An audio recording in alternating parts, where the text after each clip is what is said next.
Joining us right now, Virginia Delegate Tim Hugo is our guest. And on July 15th, Delegate Hugo sent a letter to Governor McAuliffe there in the Commonwealth of Virginia saying, listen, we've got all these unaccompanied children who have crossed the border. Health and Human Services has placed a bunch of them here in my district.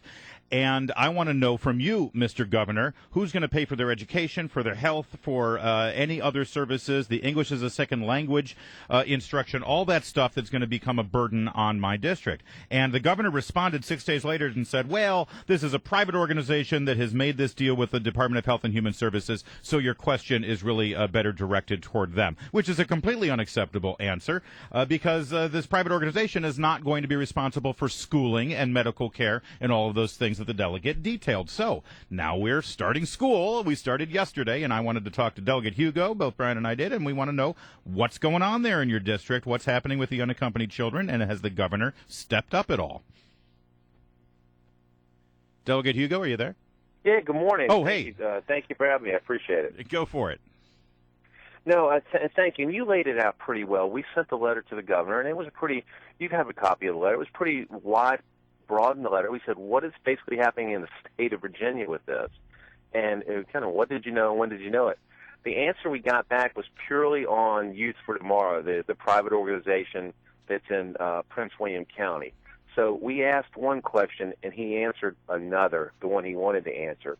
But you hit the nail on the head. What we were asking is literally, what are the costs? Right. Because in Prince William and Fairfax, we have overcrowded schools.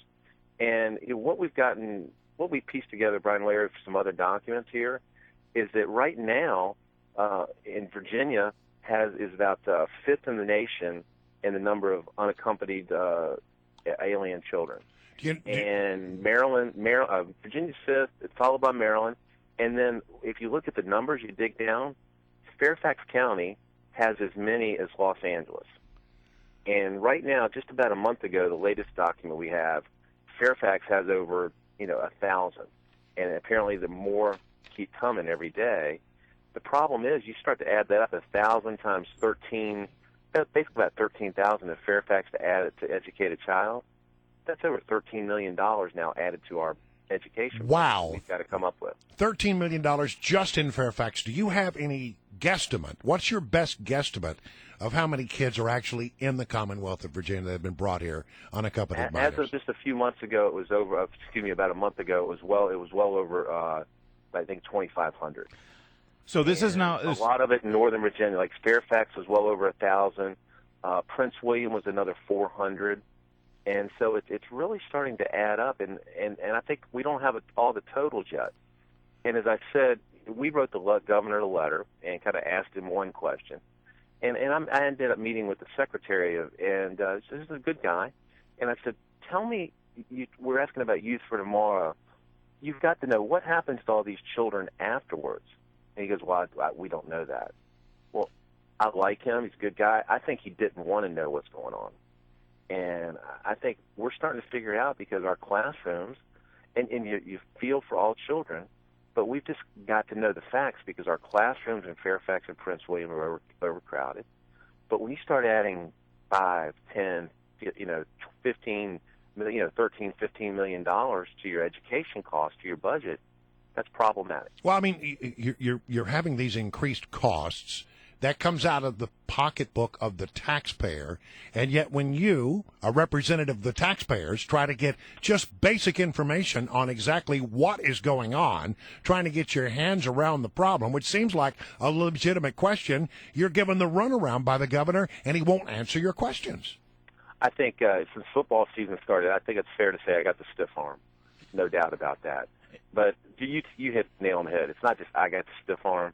The taxpayers of Virginia got a stiff arm to the question they needed answered. Well, it's not like Virginia school districts are flush with a lot of extra cash right now to be able to deal with the numbers that you just laid out for us. This is becoming a very real budgetary issue for your district.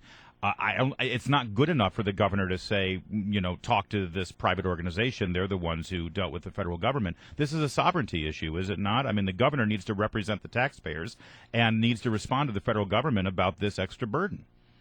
Well, it's just like I said, what the secretary said. I think they're just hiding from the problem. They want to pretend it doesn't exist, but it does exist. We have thousands of new people coming to our schools. But you look at education costs, you look at maybe it's English as a second language. They are classifying these children under the McKinney Act, federal law. But what they're doing, they're classifying these children as homeless. So, we have to pay the full cost. Fine, we understand that. But also what we're finding out, too, is some of these kids, they don't have to have the shots that everybody else has to have.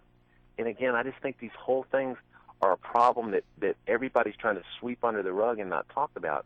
But, you start talking about shots, health shots. Where are you getting? I haven't heard that. Where are you getting that information that these kids are being processed at the border and then deposited in Virginia without the appropriate vaccinations? Since they are classified as homeless, and what we've seen from some of the documents, that they're going to try to get on the shots, but they don't have to have all the shot records. That since they're classified as homeless, they don't have to have the shot records that said Susie or Johnny has as a kid that grows up and said, I had this shot at 2 or 3. All those records that you have to keep. So if you or I had a kid going to... a little bit of a problem there that people should know about. So if you or I have a kid going to Fairfax County schools and we show up for school, they won't let our kid in unless we have every single immunization up to date and the records that will prove that, correct? That's correct. And what you're saying is, with these kids, they don't have to have those records. There needs to be you don't have to have any guarantees that they've indeed been immunized against the diseases. That's correct. Oh my gosh! And between that and the dollar figures, again, it's a problem. And I know everybody has empathy, and we want to continue to, but everybody needs to know the facts. And what's bugging me, Brian and Larry, is just what I said. Everybody's getting a stiff arm when you ask the question. When you ask the question about the shots. When you ask the question about how much it's going to cost. And, Fairfax is full. Prince William is busting at the seams of their school system. The number one issue with the schools down there is overcrowding, and now we've got more people that, we're going to have to pay the full freight on. And it's a problem that people don't want to address, the governor doesn't want to address. But I think once they start to put these budgets together and they figure out what they've got to start paying in the next few weeks, you're going to hear more and more about it. Delegate Hugo, you're the chairman of the Majority Caucus in Richmond. You guys aren't going to meet. You don't have another legislative session coming up. I mean, is there anything that you can do to force this issue? This sounds like it's a crisis. Well, I think one, we're going to see what the numbers come out. More numbers come out in the next few weeks. But two, we do have a special session to deal with. But that's specific Medicaid to the Medicaid. In 2 weeks. All right, so you can bring this up under the auspices of that special session? I'm sure it's going to be a discussion item. All right. Tim Hugo, keep us up to date, please. Yeah. It's a growing concern for the